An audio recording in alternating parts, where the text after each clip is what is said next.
घनाधार सुंदर साजी किसी महल का कंगूरा दूर से देखने पर कितना अच्छा लगता है। मंदिर के ऊपर का शिखर भी बहुत अच्छा लगता है, लेकिन किसी को ये पता नहीं कि उस कंगूरे का अस्तित्व या शिखर का अस्तित्व नीम की ईंटों से। वे ईंटें जो जमीन में धसी होती है, कोई उनको देखता नहीं, लेकिन उन्हीं के त्याग पर पूरा भव्य भवन खड़ा होता है। जब हम राष्ट्रपति की, प्रधानमंत्री जी की जो ये देखते हैं उनकी यात्रा को, उनकी शोभा को, तो मन में आश्चर्य होता है कि ये कितना गरिमामयी पद है। लेकिन इस देश में जितने भी बड़े बड़े पदों पर जो लोग भी रह रहे हैं, उनकी सुरक्षा का अस्तित्व ये सैनिक संभालते हैं, जो -40 या +50 के टेम्परेचर में, यह तो हिमालय के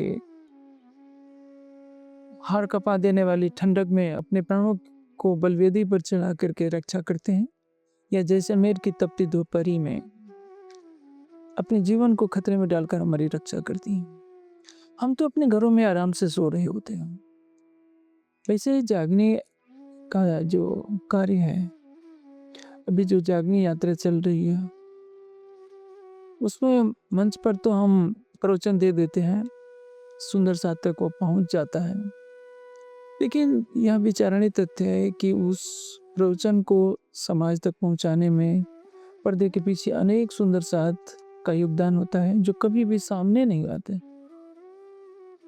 रिकॉर्डिंग करना, रात के 2-2 बजे तक उसकी मिक्सिंग करना, फिर उसको चारों तरफ फैलाना। साथ में रहने वाले एक सुंदर साथ ऐसे भी हैं जो उनका काम है कपड़े धोना, कोई भोजन बनाने में लगा हो, कोई कुछ कार्य में लगा है, कोई आयोजन के कार्यों में लगा है। इसमें सबका एक बहुत बड़ा योगदान होता है। हमें यह ध्यान रखना चाहिए, किसी भी महान लक्ष्य को पाने में अनेकों का योगदान होता है। कोई राजा सिंहासन पर बैठा होता है तो उस सिंहासन की रक्षा करने में कई सैनिक ऐसे होते हैं जो अपने प्राणों को बलवेदी पर लेकर के चला करते हैं, तभी वो राजा सिंहासन पर बैठ पाता है। मंचों पर जय जयकारे लगते हैं, हार पहने जाते हैं, सुंदर साथ प्रणाम करता है, लेकिन इतने बड़े आयोजनों के पीछे जो पर्दे में के पीछे रहकर अपनी सारी सेवाएं दे रहे हैं, वे सुंदर साथ सम्मान के पात्र हैं। हमें उनके योगदान को हमेशा याद रखना चाहिए। सेवा का धर्म बहुत ही कठिन होता है, इसलिए तो भर्तृहरि ने कहा है, सेवा धर्म परम कानो योगिनाम अपि अगम्य। सेवा धर्म बहुत ही कठिन है, योगियों के लिए भी कठिन।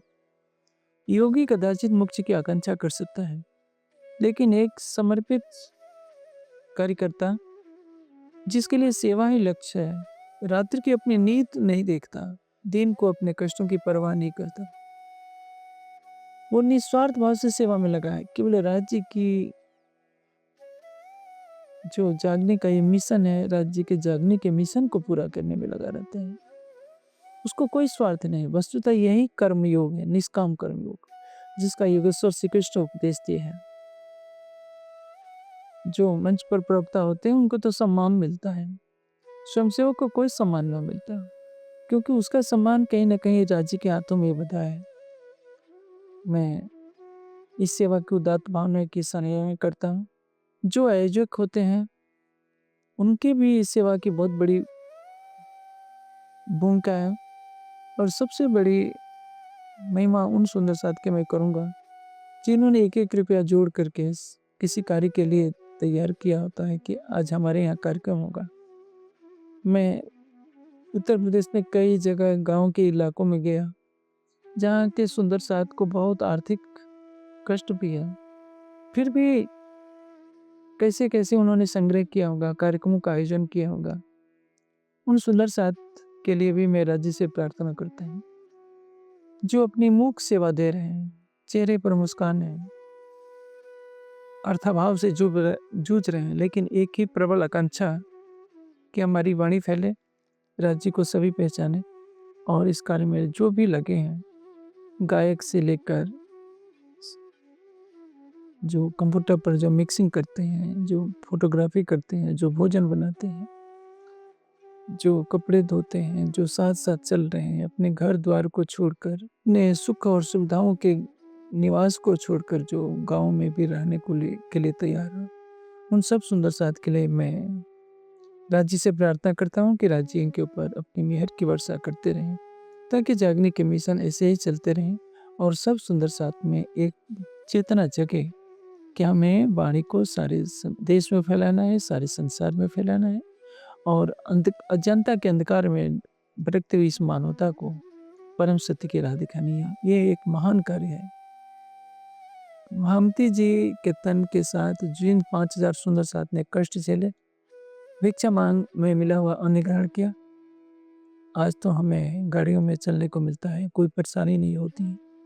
लेकिन थोड़ा बहुत कुछ अंश भी 5-10% भी यदि हम श्री जी के बताए हुए मार्ग पर चलते हैं तो हमारे लिए गौरव की बात है। मैं आशा करता हूँ कि सब सुंदर साथ इस जागनी यात्रा से कुछ न कुछ प्रेरणा लेंगे और जागनी यात्रा में जिन सुंदर साथ ने आपने अपना तन मन धन निछावर किया है, मैं उनका अभिनंदन करता हूँ, राज्य से प्रार्थना करता हूँ कि उनके ऊपर कृपा की अपार वर्षा होती रहे।